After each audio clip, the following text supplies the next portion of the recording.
good whiskey will always taste like a good whiskey, however you drink it. But if you really want to get under the skin of what makes a good whiskey great, then you need to be a bit more methodical about it.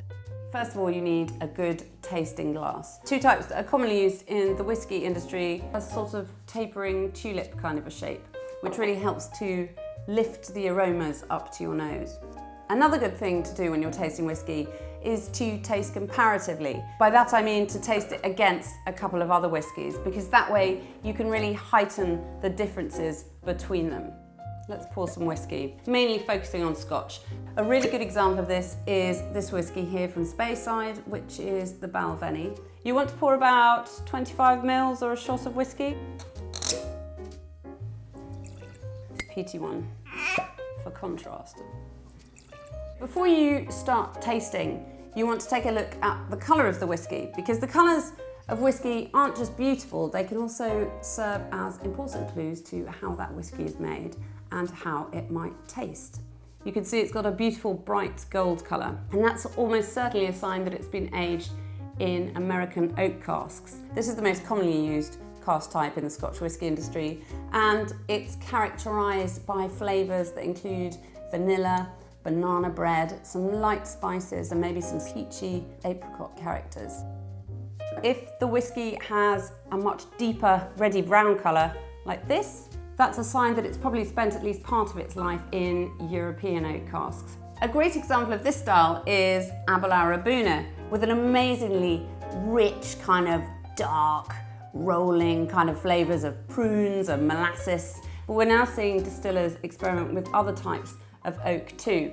This one here, which is a very new whiskey from Japan, which has been aged in Mizunara oak casks, and that has a character a bit like incense and celery seed, a very, very distinctive flavour there.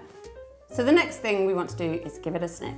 With whiskey, it's probably wise to let those aromas come to you.